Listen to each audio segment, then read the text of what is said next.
மந்தையிலே ஆடுகளின்றி, தொழுவத்திலே மாடுகளின்றி, ஆமாம், வயல்களிலே தானியமின்றி, ஆமாம், நான் கர்த்தரை துதித்து கொண்டே இருப்பேன். அல்லேலூயா. ஆமாம், எத்தனை பேர் அப்படி சொல்ல முடியும்? அது அவ்வளோ லேசான காரியம் இல்லை. ஆனாலும் அப்படி சொல்லுகிறவர்கள் தேவனுடைய பார்வையிலே கர்த்தருடைய ஜனமாக இருக்கிறார்கள். நீங்கள் கர்த்தருடைய ஜனமாக இருந்தால் நீங்கள் எந்த சூழ்நிலையிலும் கர்த்தரை துதிப்பீர்கள். நான் ஆண்டவர் என்னோட பேசினதை நான் ஏற்கனவே சொல்லியிருக்கிறேன். ஸ்தோத்திரம். மறுபடியும் சொல்கிறேன். எத்தியோப்பியா ஏர்போர்ட்டில் நாங்கள் அடுத்தது எகிப்துக்கு போக முடியாதபடிக்கு ஒரு எல்லோ கார்டு இல்லாதனால தடுத்து நிறுத்தப்பட்டோம். அந்த கடும் குளிரில் நாங்கள் ஏர்போர்ட்டில் சிக்கி கொண்டோம். அப்படி நாங்கள் போகாததுனால எங்களுக்கு பல லட்சம் நஷ்டமாகும். அந்த இரவு எங்களால் வெளியும் போக முடியாது, உள்ளேயும் இருக்க முடியாத நிலைமையில் ஒரு பாத்ரூம் பக்கத்தில் நாங்கள் எல்லாரும் வழியில்லாத நிர்கதியாய் நின்று கொண்டிருந்தோம். இரவு குளிர், இருக்கிற ஆடைகள் ஒன்று மேலே ஒன்று போட்டு குளிருக்காக எல்லோரும் ஒரு இடத்துல அப்படியே சேரில் உட்காந்துக்கிட்டே ராத்திரி ஃபுல்லாக தூங்கணும்னா எவ்வளோ கஷ்டமாக இருக்கும். அப்படிப்பட்ட ஒரு நிலைமையில் நாங்கள் இருந்தோம். ராத்திரி 12 மணி ஆச்சு, 1 மணி ஆச்சு, 2 மணி ஆச்சு. எல்லோரும் முயற்சி பண்ணி தூங்கிட்டு இருக்காங்க. எனக்கு தூக்கம் வரல. நான் எழும்பி உட்கார்ந்து ஸ்தோத்திரம் மாமா நல்ல வாயை திறந்து சத்தம் போட்டு பாட்டு பாடி கர்த்தரை ஆராதிக்க ஆரம்பித்தேன். ஆமாம், அப்போ தான் தெரிஞ்சது யாருமே தூங்குற மாதிரி கண்ணை மூடிட்டு முயற்சி பண்ணாலும் அவங்களுக்கு என்ன வரல, தூக்கம் வரல. எல்லோரும் டக்கு டக்குன்னு முழிச்சு பார்த்தாங்க. நான் பாடினதை கேட்டு அவர்களும் என்னோடு சேர்ந்து பாட ஆரம்பித்தாங்க. சில நிமிடங்களிலே நல்ல ஒரு தேவ பிரசன்னத்தை அந்த ஏர்போர்ட்டில் எங்களால் உணர முடிஞ்சுது. தொடர்ந்து கர்த்தரை ஆராதித்தோம். ஸ்தோத்திரம். ஆண்டவர் என்னோட வந்து பேசினார். இதே செங்கடல் கரையில் ஒரு கூட்ட ஜனங்கள் தங்களுக்கு கஷ்டம் வந்த உடனே முறுமுறுத்தார்கள். உனக்கு ஒரு கஷ்டம் வந்தபோது நீ என்னை முறுமுறுக்காமல் இந்த ராத்திரி துதிக்கிறபடினால் உன்னை அங்கே ஆசீர்வதிப்பேன். அல்லேலூயா. அன்னைக்கு ராத்திரி ஆண்டவர் என்னோட பேசினார். ஸ்தோத்திரம். நீ முறுமுறுக்கலையப்பா. அந்த எத்தியோப்பியா தேசம் செங்கடல் கரையில் இருக்குது. நீங்கள் மேப்பில் பார்த்தா தெரியும். எத்தியோப்பியா தேசத்தினுடைய வடபகுதி செங்கடலுடைய கரை. அந்த அந்த ரொம்ப சோமாலியா வடபக்கத்தில் சோமாலியாவினுடைய கரையை ஒட்டி செங்கடல் ஓடும். அந்த செங்கடல் கரையில் தான் அந்த தேசம் இருக்குது. இதே செங்கடலின் கரையிலே நான் என் ஜனம் என்று நினைத்தவர்கள் என்னை முறுமுறுத்தார்கள். ஆனால் நீ ஒரு புறஜாதி, நீ வந்து என்னைய துதிக்கிறியப்பா அப்படின்னு கர்த்தர் அந்த 2 மணிக்கு என் உள்ளத்தில் பேசினார். எனக்கு அது பெரிய சந்தோஷமாக இருந்தது. அல்லேலூயா. ஆமாம், அந்த கஷ்டமெல்லாம் மறந்து போனது. ஆமாம், நான் அங்கே போனேன், ஊழியம் செய்தேன். எனக்கு வாய்ப்பு கொடுத்தார்கள், பிரசங்கம் பண்ணேன், சபையில் பிரசங்கம் பண்ணேன், பாஸ்டர்ஸ் கான்ஃபரன்ஸில் பிரசங்கம் பண்ணேன். ஆக்சுவலாக நம்ம தலைமை போதகர் தான் அங்கே பிரசங்கம் பண்ணியிருக்கணும். ஆமாம், நம்ம தலைவர் பாஸ்டர் டேவிட் பிரகாசம் ஐயா தான் அங்கே பிரசங்கம் பண்ணியிருக்கணும். ஆனால் அவங்க ஒரு இந்தியாவில் ஒரு மரணம் ஏற்பட்டபடினால அவங்களும் அக்காவும் குறிக்கப்பட்ட நாளுக்கு முன்னதாகவே அவங்க புறப்பட்டு இந்தியா வர வேண்டிய சூழ்நிலை வந்து விட்டது. அதனால் வேறு வழி இல்லாமல் சீட்டு என் மடியில் விழுந்ததுனால நான் அங்கே பிரசங்கம் பண்ண வேண்டியது வந்தது. அந்த ஊழியர்களுக்கு ஏறத்தாழ 20 நாடுகளிலிருந்து சுமார் 200 ஊழியர்கள் அங்கே கூடியிருந்தார்கள். ஸ்தோத்திரம். ஸோ அந்த ஊழியர்களுக்கு அன்னைக்கு நான் அந்த கர்த்தருடைய வார்த்தையை நான் பேசினேன். அப்பொழுது எல்லாரும் அதை கவனித்து கேட்டுக்கொண்டிருந்தார்கள். ஸ்தோத்திரம். நம்ம எங்கே போனாலும் நமக்கு அந்த நம்ம அழைப்பு அந்த சபை ஸ்தாபிக்கிற அழைப்பாக இருக்கிறபடினால அந்த சர்ச் பிளான்டிங் தான் நமக்கு உள்ளே வரும். ஸ்தோத்திரம். அப்படி எந்த தேசத்துக்கு போனாலும் அந்த தேசங்களில் சபை ஸ்தாபிக்கணும். நான் கூட எங்கேயோ ஒரு இடத்துக்கு போயிருக்கும்போது சொன்னேன், நீங்கள் ஒழுங்காக அந்த தேசத்தை சபைகளால் நிரப்புங்க, அப்படி இல்லாட்டா நான் வந்து இந்த தேசத்தில் சபை கட்ட வேண்டியிருக்கொன்னு. அதுக்கப்புறம் அவங்க ரொம்ப வேகமாக பயந்து அப்புறம் சபை ஸ்தாபிக்க முயற்சி பண்ணியிருப்பாங்கன்னு நான் நம்புகிறேன். அப்போது அங்கே நான் அந்த சர்ச் பிளான்டிங்கை குறித்து நான் பேசினேன்.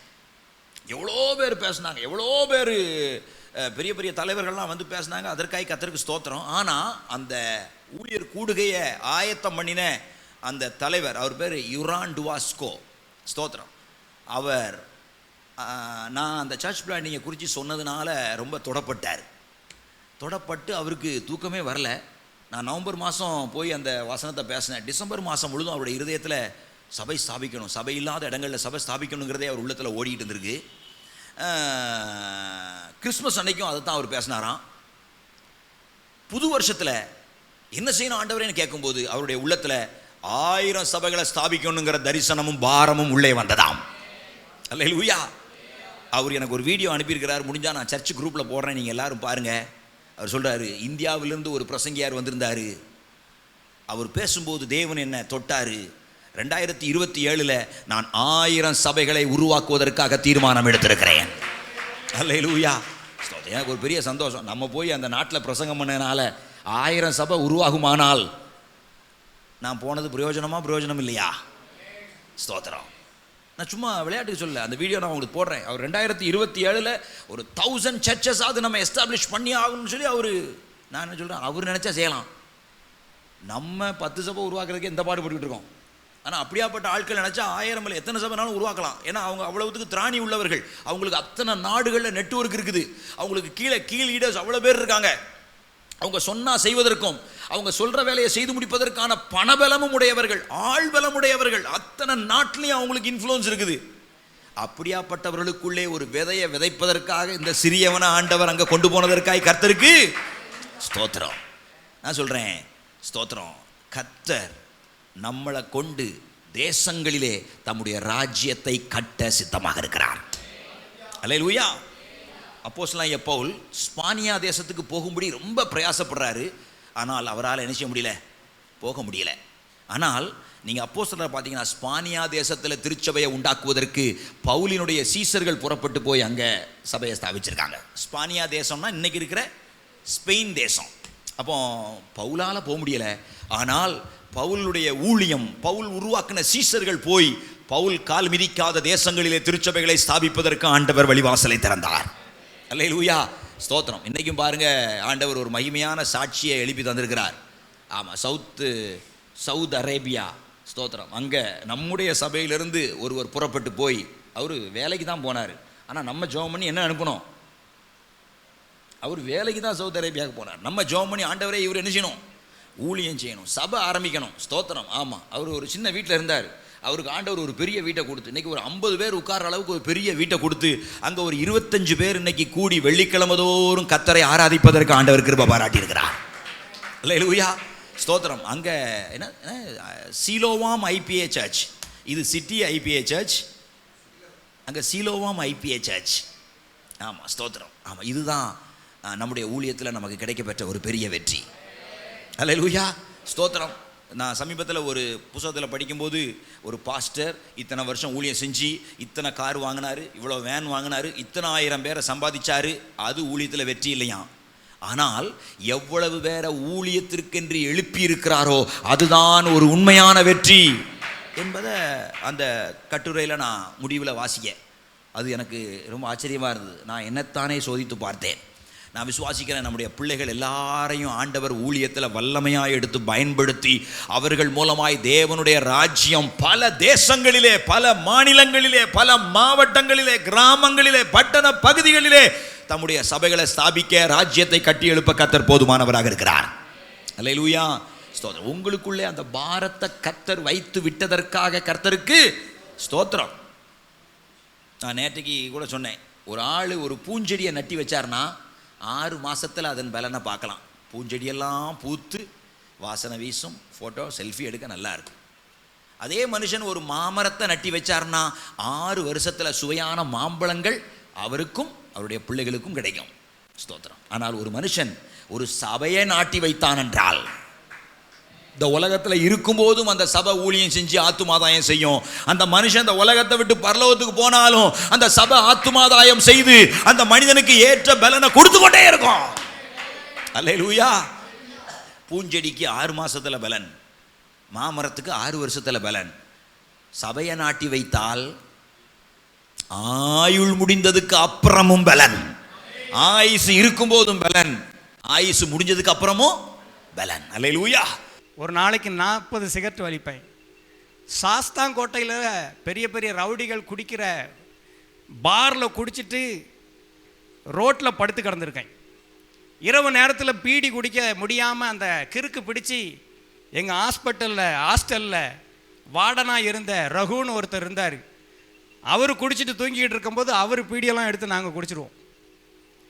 இந்த மாதிரி சூழ்நிலையில் இருந்த என்ன, நல்லா படிக்கக்கூடிய திறமை இருந்துச்சு. பெனினாக்கெல்லாம் தெரியும், நல்லா படிச்சுக்கிட்டு இருந்த காலத்தில் ஃபஸ்ட் இயர்லேயே எனக்கு இங்கிலீஷ் எல்லாம் கிடச்சி, எல்லாமே கிடச்சிருச்சு. செகண்ட் இயர் பயோகெமிஸ்ட்ரி எல்லாமே, பாட்டனி இதெல்லாமே எல்லாமே செகண்ட் இயர்லேயே எல்லாமே கிடச்சிச்சு. வாழ்க்கை கொஞ்சம் தடுமாறினதுனால, கொஞ்சம் தவறான நண்பர்களோடெல்லாம் சேர்ந்ததுனால என்னுடைய வாழ்க்கை தடுமாறி, பெரிய எல்லாரும் என்னை சமாதானத்துக்கு கூட்டிகிட்டு போனால் நான் அங்கே அடியை போட்டு சண்டையை பண்ணி அடித்து தான் திரும்பி வருவோம். அந்த மாதிரி வாழ்க்கை மாறி ஒரு 40 பேர் என்னை சேர்ந்து போட்டு அடித்தாங்க. ஒரு நாள் 40 வேண்டு போட்டு கீழே போட்டு சவுட்டுன்னு சவுட்டி மிதித்து தள்ளி இந்த காதில் இருக்கிற உள்ளே இருக்கிற ட்ரம்மெல்லாம் உடஞ்சி ட்ரிவாண்ட்ரம் ஜெனரல் ஆஸ்பத்திரியில் என்னையும் இன்னொரு பையனையும் போட்டிருந்தாங்க. என்னை அடித்து அவ்வளோ வேறையும் அந்த ஒரே வாரத்தில் காலேஜில் போய் ரவுடிஸ் போய் தேடி பார்த்து, யார் மேலடா கை வச்சிங்க, உயிர் வேணும்னா இங்கேருந்து ஓடிரு அப்படின்னு பலரும் காலேஜிலேருந்து என்ன செஞ்சிட்டான், டிஸ்கண்டினியூ பண்ணிட்டு ஓடிட்டான். அந்த மாதிரி ஒரு பின்னணி எப்படி எனக்கு வந்துச்சு தெரியாது. இதுக்கு முன்னாடியே நான் ஞானஸ்தானம் எடுத்து 15 வயசுலேயே ஞானஸ்தானம் எடுத்த ஆள், 16 வயசில் யாரும் ஜெபிக்காமல் பரிசுத்த ஆவியானுடைய அபிஷேகம் பெற்ற ஆள். என் வாழ்க்கை இப்படி தடுமாறிடுச்சு. 2005 எக்ஸாம் எழுத முடியாமல் ஆயிடுச்சு. பிஎஸ்சி சுவாலஜி முழுவதும் எக்ஸாம் எழுத முடியாமல் ஆகிப்போச்சு. நல்ல காலேஜில் நல்ல என்சிசினுடைய சீனியர் அண்டர் ஆஃபீஸராக இருந்தேன். என்னுடைய ஃப்ளாக் சல்யூட்டில் தான் 2 வருஷம் யூனிவர்சிட்டி காலேஜில் டிசம்பர் கிறிஸ்மஸ், இது ஜனவரி 26, ஆகஸ்ட் 15 இண்டிபெண்டன்ஸ் டேக்கெல்லாம் என்னுடைய சல்யூட்டில் தான் 2 வருஷம் யூனிவர்சிட்டி காலேஜ்லேயே ஃப்ளாக் உயர்த்தினாங்க. ஆனால் அந்த வாழ்க்கை எப்படி ஒரு சின்ன தவறான நண்பர்களிடத்தில் சேர்ந்ததுனால வாழ்க்கை மாறி படிக்க முடியாமல் மென்டலி அஃபெக்டட் ஆகி வாழ்க்கையை முடிச்சுக்கிடலாம் அப்படின்னு சொல்லி 2005 இருக்க முடியாமல் ஆந்திராவுக்கு போகிறேன். ஆந்திராவுக்கு ஓடி போய் அங்கே யாருக்கும் தெரியாத ஈஸ்ட் கோதாவரி வெஸ்ட் கோதாவரிங்கிற ஒரு இடத்துல அந்த பக்கத்தில் போய் இருந்து ஒளிஞ்சிருந்து கொஞ்ச நாள் டீச்சராக இருந்தேன். டீச்சராக இருந்து அங்கே இருக்க முடியாமல் அங்கேருந்து பாண்டிச்சேரி போய், பாண்டிச்சேரியில் இருக்க முடியாமல் பாண்டிச்சேரியிலேருந்து சென்னை போய், அப்படியே ஒரு அலைக்கழிக்கப்பட்ட நிலைமை ஆயிடுச்சு. அப்பா அம்மா முகத்தை பார்க்க முடியாது. ஏன்னா சின்ன வயசுலேருந்தே ஆவிக்குரிய வாழ்க்கையில் வளர்த்துனாங்க. சின்ன வயசுலேயே எல்லா வசனங்களும் தெரியும். போட்டி வச்சா வசன போட்டிக்கு நாங்கள் தான் ஜெயிப்போம். 15 வயசில் ஸ்நானப்பட்டாச்சு, 16 வயசில் அபிஷேகம் பெற்றாச்சு, ஊழிய அழைப்பு சின்ன வயசுலேயே கிடச்சிச்சு. எங்கள் அப்பா சொன்னார், உன்னை ஊழியத்துக்கு அனுப்ப போகிறேன், நீ படி, உனக்காக நான் உதவி செய்ய, உன் மேலே ஒரு அபிஷேகம் இருக்குது. இதெல்லாம் தட்டி போட்டுட்டு காலேஜுக்கு போய் வாழ்க்கை மாறி போச்சு. என்னை கேட்குற வாலிப தம்பி தங்கச்சி, உனக்கு ஒன்று சொல்கிறேன், உன்னை சுற்றி ஒரு சில போராட்டங்கள் இருக்குதுன்னா நீ ப்ரூவ் பண்ணிடணும், கன்ஃபார்ம் பண்ணிடணும், உன் மேலே ஆண்டவருடைய மிகப்பெரிய ஒரு திட்டம் இருக்குதுன்னு. அல்லேலூயா. அதுதான் உனக்கு சைனு. அந்த சைன், அந்த அடையாளத்தை வச்சுட்டு உன் வாழ்க்கையில் நீ எங்கேயுமே இடறி விழுவதற்கு, எந்த தவறான நண்பர்களோடு சேருவதற்கு இடம் கொடுத்துடாத. அல்லேலூயா. நான் இப்போ ஆண்டவருக்கு ஊழியத்துக்கு திரும்ப வந்துட்டேன். ஆனால் நான் ஒன்று சொல்லுவேன், நான் இழந்த நேரத்தை நான் என்ன செய்ய முடியாது, நான் இழந்த நேரத்தை காலத்தை என்ன செய்ய முடியாது, திருப்பி கொண்டு வர முடியாது. அதனால் உனக்கு இருக்கிற இந்த நல்ல வாய்ப்பை, நல்ல சபையை, நல்ல போதகரை, நல்ல ஊழியத்தை செஞ்சு வளர்ந்துடலாம் அப்படிங்கிற வாய்ப்புகள் கொட்டி கிடக்கிற இந்த இடத்துல நீ உன் நேரத்தையும் காலத்தையும் உன் அழைப்பையும் அபிஷேகத்தையும் இழந்துடாத, பிரயோஜனம் இல்லாமல் ஆக்கிறாத. 2005 அங்கேருந்து நான் சென்னையில் இருக்கும்போது, 2006 சென்னையில் இருக்கும்போது ஒரு செப்டம்பர் மாதம் ஒரு 16ஆம் தேதி எனக்கு 106 டிகிரி காய்ச்சல். டாக்டர் கேட்கார், எப்படிப்பா உயிரோடு இருக்கிற, உனக்கு மலேரியா வந்திருக்குது, நீ எப்போ சாவியோ அப்படின்னாரு. இதெல்லாம் இப்பவும் பலருக்கும் தெரியாத சாட்சி. சொல்ல முடியுமா எங்கள் அப்பா அம்மாட்ட போய் நான் இப்படியெல்லாம் ஆயிருந்தேன்? இன்றைக்கும் அப்பா அம்மாவுக்கு அதிகமாக தெரியாது. 106 டிகிரி காய்ச்சல், வாழ்வா சாவா மரணமா போராட்டம், தோல்வி, வீட்டுக்கு திரும்பி வரல 2 வருஷமா, யார் முகத்தையும் பார்க்க முடியாத பின்மாற்ற வாழ்க்கை. அப்போ தான் ட்ரிப்ளிகேனில் சேப்பாக்கம் ஸ்டேடியம் பக்கத்தில் எல்லிஸ் ரோடுன்னு சொல்லி ஒரு ரோடு இருக்குது. அங்கே தான் என் தங்கி இருந்து வேலைகள்லாம் செஞ்சு யாருக்கும் தெரியாத வீட்டை விட்டு ஊரை விட்டு சபையை விட்டு விலகி போய் வாழ்ந்த 2 வருஷம். சாப்பாடு இல்லை, சாப்பிட முடியாது. அப்புறம் அந்த நேரத்தில் 2006 செப்டம்பரில் என்ன நோக்கி ஒரு சத்தம் வந்துச்சு, தம்பி ஜெபராஜ் அப்படின்னு ஆண்டவர் கூப்பிட்டார். ஆண்டவர் என்கிட்ட சொன்னால் கலோக்கியெல்லாம் பேசினார், இந்த பாரு உனக்கு என்ன தெரியும், எனக்கு ஒன்றை தெரியும், நம்ம 2 பேரும் தெரியாத ஆட்கள் கிடையாது. சின்ன வயசுலேருந்தே இந்த பக்தியில் வளர்க்கப்பட்டவன். திடீர்னு நீ தவறிட்ட, எல்லாத்தையும் நான் மன்னிக்க இப்போ வந்திருக்கிறேன். இந்த வாய்ப்பை இந்த நாளை நீ தவற விட்டனா உன் வாழ்க்கையில் அதற்கப்புறம் நீ எப்படி இருப்பனே சொல்ல முடியாது.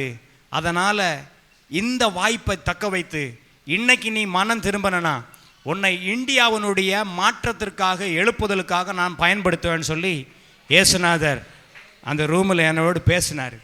ஒரு குளிர்ந்த அனுபவம், ஒரு பயங்கரமான காற்று, சரீரெல்லாம் வேர்த்திருச்சு. உடனே எழும்பி அந்த டாக்டர்கிட்ட தான் போனேன். டாக்டர், என்னப்பா இப்போ தானப்பா சொல்லி விட்டேன், ஊருக்கு போகலையா, நீ என்னப்பா இப்படி அசாதாரணமாக இருக்க, இப்படி இருக்கக்கூடாதுப்பா, பயங்கரமான மோசமான. இல்லை, இப்போ என்ன செக் பண்ணுங்க. டாக்டர் உடனே செக் பண்ணார். ஓய் தம்பி, உனக்கு என்ன ஆச்சரியம் நடந்துச்சு, உன் சரீரத்தில் இருக்கிற மலேரியாவே காணாமல் போயிடுச்சுப்பா, ஜுரம்லாம் மாறி போச்சு. நான் சொன்னேன், ஏசு என்கிட்ட பேசினார் டாக்டர் அப்படின்னு சொன்னேன். அல்லேலூயா. அன்னைக்கு திரும்பி ரூமுக்கு வந்தேன். ரூமில் இருக்கிற எல்லாத்தையும் க்ளீன் பண்ணேன். நியூஸ் பேப்பர் அது இது எல்லாத்தையும் வெளியே தூக்கி போட்டோன்னே என் ரூம்மேட்ஸ் எல்லாம் வந்து கேட்டேன், ஏய் என்னடா. நான் சொன்னேன், இந்த ரூமில் நான் இருக்கணும்னா சினிமா போட்டோ அது இது உள்ள போட்டோ உள்ள நியூஸ் பேப்பர் என்ன செய்யக்கூடாது, உள்ளே இருக்கக்கூடாது. அந்த அளவுக்கு ஒரே நாள் இயேசு என்னை மறுபடியும் சந்தித்ததுனால மாற்றம் உண்டாயிருச்சு. அல்லேலூயா. எல்லாம் என்கிட்ட கேட்டானோ, டேய் நேற்று ராத்திரி தானடா சேர்த்து போயிட்டு வைன் ஷாப்பில் உட்காந்துருந்தோம், இன்னைக்கு நோய் இப்படி பாடுக்க சாவ கிடந்தா நாங்கள்லாம் போயிட்டு திரும்பி வரும்போது இருப்பையானே பார்த்தோம், ஒரே நாள் ராத்திரியில் இயேசு மாற்றிட்டாருன்னு சொல்லி பேப்பரை கூட எங்களை படிக்க விட மாட்டேக்கேடா, ராணியை பார்க்க விட மாட்டேக்க, குமுதம் பார்க்க விட மாட்டேக்க, எல்லாம் அவுட். இயேசு இன். அல்லேலூயா. இயேசு உள்ளே வந்தாருன்னா எல்லாம் என்ன செஞ்சிடும், அவுட் ஆயிடும். ஒரிஜினலாக வரணும். அல்லேலூயா. அதுக்கப்புறம் அந்த ஊரில் அந்த எல்லிஸ் ரோட்டில் என் பேர் ஏசண்ணை. அல்லேலூயா. நான் ரூமில் இருந்து ஒரு டீ சொன்னோம்னா அதுக்கப்புறம் என்ன ஆண்டவர் ஆசீர்வதிச்சிட்டார். அதுக்கப்புறம் டீ சொன்னோம்னா, டேய் ஏசண்ண ரூமுக்கு ஒரு டீ கொண்டு போப்பா அப்படிம்பானுவேன். அல்லேலூயா. அல்லேலூயா. சிகரெட் அண்ணனா இருந்த என்ன ஏசு அண்ணனா ஆண்டவர் மாற்றிட்டார். அல்லேலூயா. அல்லேலூயா. அதிலிருந்து பெரிய மாற்றங்கள் உண்டாயிருச்சு. ஆண்டவருக்காக ஜெபம் பண்ணேன். நல்ல ஒரு ஹார்ட்வேர் கம்பெனிலாம் வேலை செஞ்சுக்கிட்டு இருந்தேன். அந்த அக்தர் ஹுசைன் அப்படின்னு சொன்ன ஒரு பெரிய ஓனர் என்கிட்ட சொன்னார், தம்பி எனக்கு புன்னகை மன்னம்னு பேர் வச்சுட்டார். இவர் பேர் புன்னகை மன்னன். அப்படி ஒரு சிரிப்பை அதுக்கப்புறம் ஆண்டவர் எனக்கு தந்தார். அல்லேலூயா. நம்ம சிரிச்சாலே ரசிக்கப்பட்டுருவாங்க ஆட்கள். அல்லேலூயா. அப்படி ஒரு ஸ்மைல் ஆண்டவர் நம்ம முகத்தில் என்ன செய்வார், தருவார். ஆண்டவர் சொல்கிறார்ல, நான் உன்னை ஆசீர்வதிச்சு உன்னை என்ன செய்வேன், காப்பேன். என் முகத்தை உன் மேலே பிரகாசிக்க பண்ணி பிரசன்னமாக்கி உனக்கு கிருபையாக இருந்து உனக்கு சமாதானத்தை என்ன செய்வேன், கட்டளையிடுவேன். அது நம்ம முகத்தில் அதுக்கப்புறம் தெரியும். அவர் சொல்லுவார், புன்னகை மன்னன் இவன் தாண்டா உண்மையான கிறிஸ்தவன். வர்ற ஆள்கிட்டலாம் சொல்லுவார், நல்ல கிறிஸ்தவனை பார்த்துருக்கீங்களா, இந்த பார்த்துட்டு போங்க, அவ்வளோ உண்மையானவன். ஒரே நாள் இயேசுவின் சந்திப்பு என்னை மாட்டிருச்சு. அதுக்கப்புறம் நான் அவர்கிட்ட சொன்னேன், பாய் என்னை விட்டுருங்க, என்கிட்ட இப்போ இயேசு பேச தொடங்கிட்டாரு. போச்சுடா, டேய் இயேசுக்கு ஒன்றை மாதிரி ரொம்ப பேர் கிடைப்பான், எனக்கு கிடைக்க மாட்டான், என்னை விட்டு போயிடாதப்பா அப்படின்னு சொன்னார். இல்லை நான் சொன்னேன், பாய் எனக்கு சின்ன வயசுலேயே இந்த அழைப்பு இருந்துச்சு பாய், ஆனால் நான் இதெல்லாம் விட்டுட்டு பின்மாற்றத்தில் போய் அதை பண்ணி இதை பண்ணி இப்போ தான் மறுபடியும் இயேசு என்னை கூப்பிட்டுருக்காரு, என்னை தயவு செய்து விட்டுருங்க பாய் அப்படின்னேன். போவாதடான்னாரு. அந்த கம்பெனியில் வேலை செஞ்சு அவங்க அக்கா பிள்ளை பையன் அண்ணன் பிள்ளை எல்லாம் களவு பண்ணதை, லட்சக்கணக்கான ரூபா களவு பண்ணுறதெல்லாம் கர்த்தர் எனக்கு வெளிப்படுத்தி அதை நான் பாய்கிட்ட சொன்னேன். ஒரு நாள்லாம் நான் சொல்லி ஒரு பில்லை ஆண்டவரே எனக்கு வெளிப்படுத்தி எனக்கு தெரியாத ஒரு பில்லை போட்டானுவேன். அந்த பில்லை டப்புன்னு எடுத்து, பாய் லண்டனில் இருந்தார், பாய் ஓடி வாங்க, உங்கள் அண்ணன் பையன் அக்கா பையன்லாம் பாருங்கள் லட்சக்கணக்கான ஃப்ராட் பண்ணிக்கிட்டு இருக்கானுவேன். எப்படிப்பா கண்டுபிடிச்ச, இயேசு எனக்கு வெளிப்படுத்தினார் அப்படின்னு சொன்னேன். அப்படியே அவனோட எல்லாத்தையும் கம்பெனியில் போட்டு பூட்டி வை, நான் லண்டன்லேருந்து வர போகக்கூடாதுன்னு. ராத்திரி 2 மணிக்கு சேர்ந்தார். 2 மணி வரை எல்லாரும் உள்ளவே இருந்தோம். பாத்ரூம் போகல, 1க்கு போகல, 2க்கு எதுக்குமே போகல. பாய் வர அப்படி ஆண்டவர் யோசேப்பை மாதிரி அந்த தேசத்தில் அந்த இடத்துல என்னை கனம் பண்ணார். இதெல்லாம் இயேசு செஞ்சாருன்னு சொன்னோன்னே பாய் வர்றவங்ககிட்டலாம் சொல்லுவார், இவன் தான் ஏன் கிறிஸ்தவன், கரெக்டாக இயேசு இவனுக்கு கரெக்டாக பேசுகிறாரு, காண்பிக்கிறாரு, உண்மையாக இருக்காருன்னு. 2007 பாய்கிட்ட சொன்னேன், பாய் என்னை மன்னிச்சிருங்க, நான் இனி ஊழியத்துக்கு போகிறேன் அப்படின்னு கண்ணீரோடு என்னை அனுப்புனார். 2007 முழு நேரம் ஊழியத்திற்கு வந்தேன். 2007 இந்த நாள் வரை கர்த்தர் ஆசீர்வாதமாக நடத்துகிறார். அல்லேலூயா. 2010 ஆண்டவர் எனக்கு ஒரு தரிசனத்தை காண்பிச்சார். சென்னையில் இருக்கும்போது ஒரு பெரிய திருச்சபையில் அவங்களுக்கு உதவி செஞ்சுக்கிட்டு இருக்கும்போது ஒரு தரிசனத்தை காண்பிச்சார். தம்பி, இந்தியாவினுடைய மைய பகுதிக்கு ஒன்றை நான் கொண்டு போவேன்.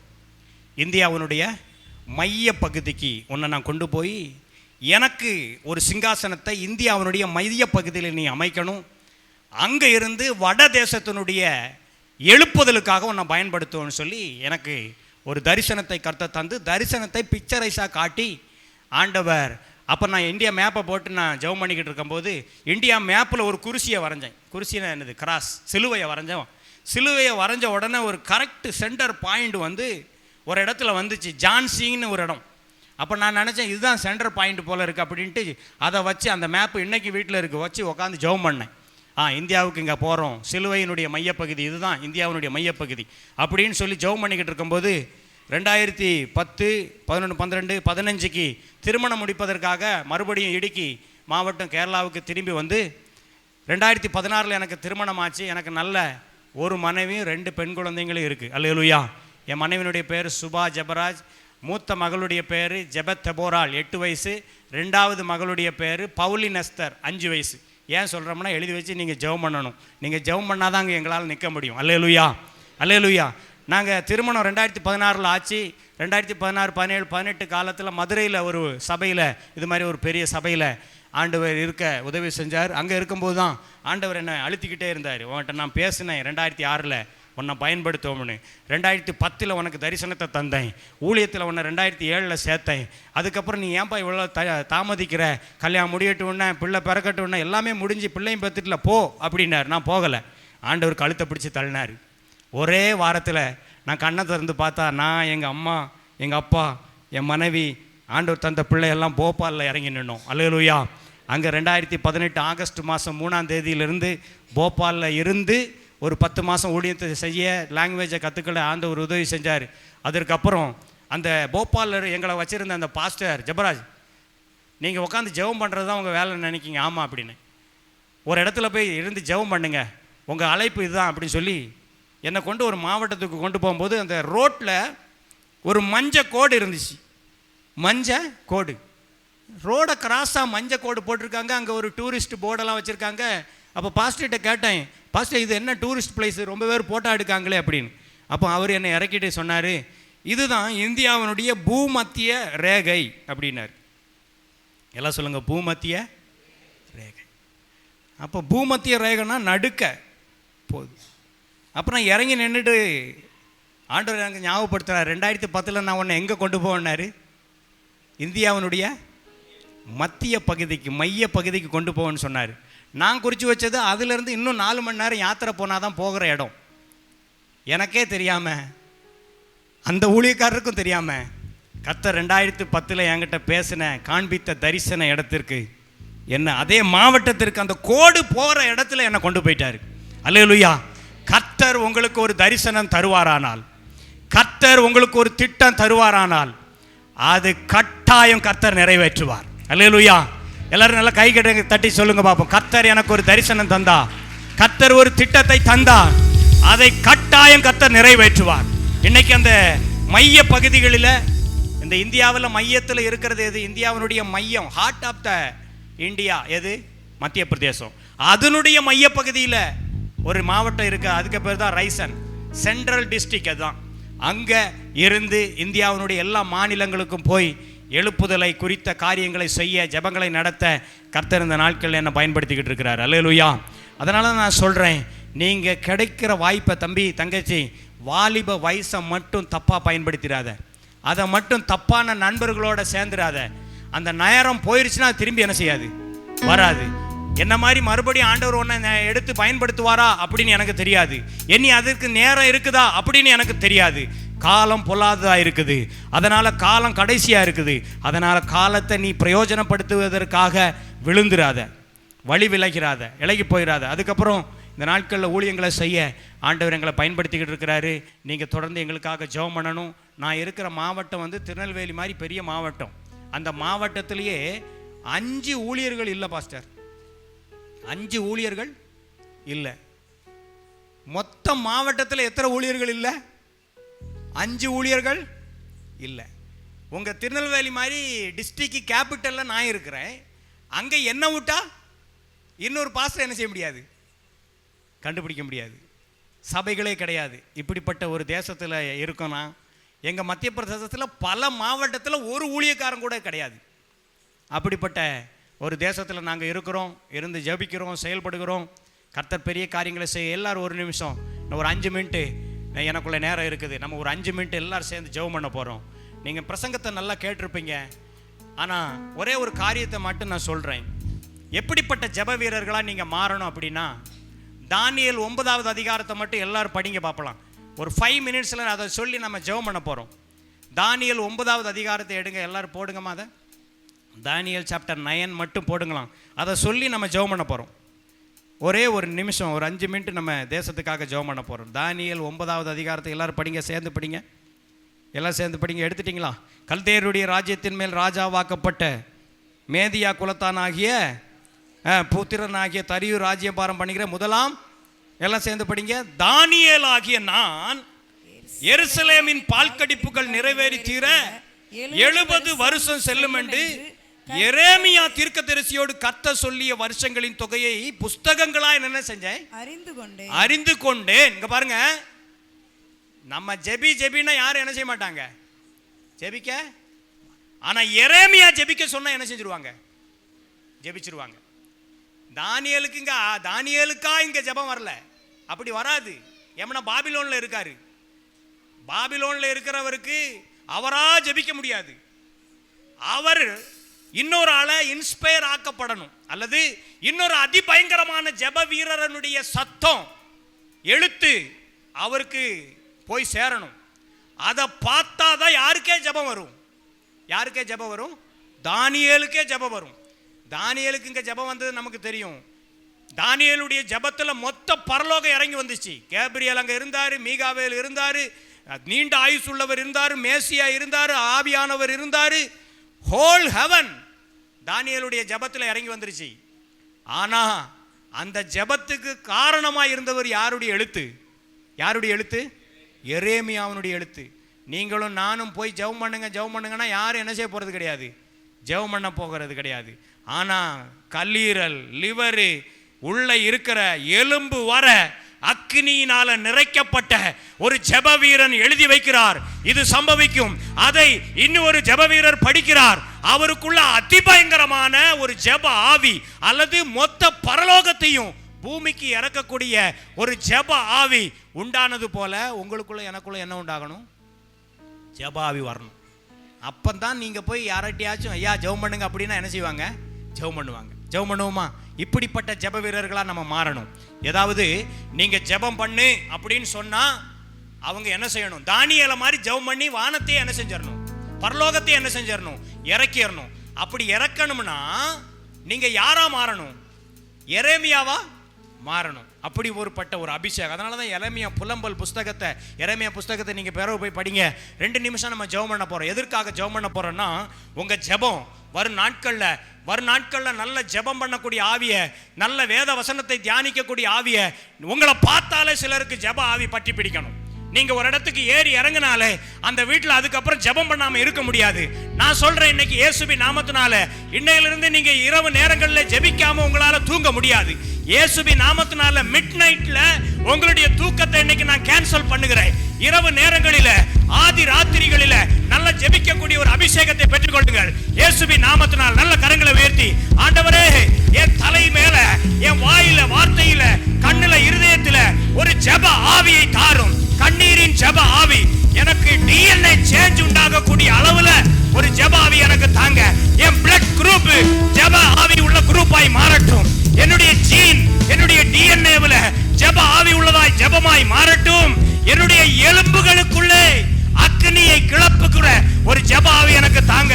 அப்பதான் நான் எழுதுனா, அப்பதான் நான் சொன்னா தானியேல்கள் ஜெபம் பண்ண முடியும். அப்பதான் தானியேல்கள் எழும்ப முடியும்.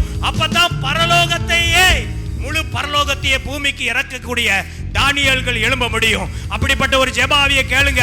ஏமா, இனி வரும் நாட்கள்ல சின்ன ஜெபம் செல்லுபடி ஆகாது. இனி வரும் நாட்களில 6 மணி நேரம் ஜெபிக்கணும், 6 மணி நேரம் வேதம் தியானிக்கணும். இனி வரும் நாட்களில இரவெல்லாம் நீங்க ஜெபம் பண்ணணும். இனி வரும் நாட்களில உட்கார்ந்தா எழும்ப கூடாது. இனி வரும் நாட்களில 12 மணி நேரம் ஜெபம் தொடர்ந்து ஜெபிக்கிறவர்களை கர்த்தர் எடுத்து பயன்படுத்த போகிறார். அப்படிப்பட்ட ஒரு அபிஷேகத்தை பெற்றுக் கொள்ளுங்கள்.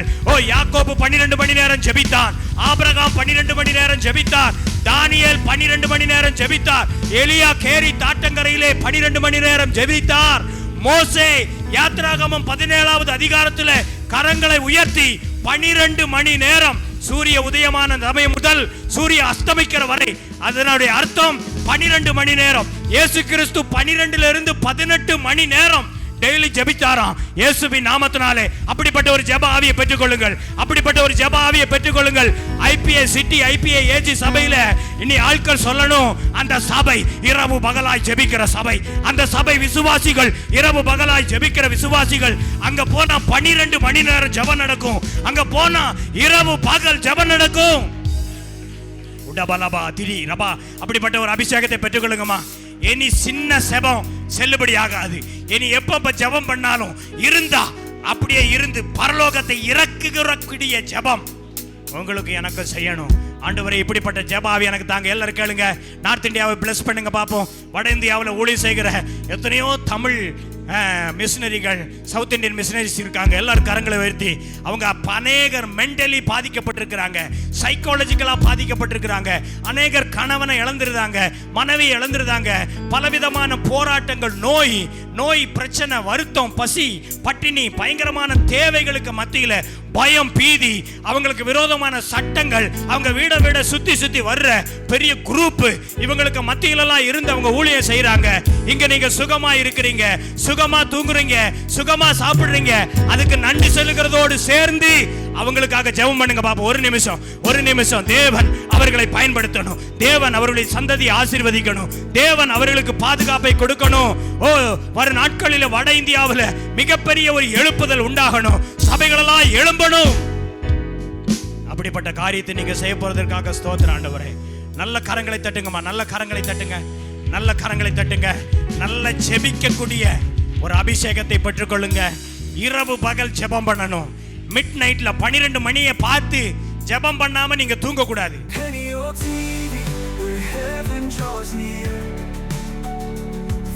Of praise, casting out fear.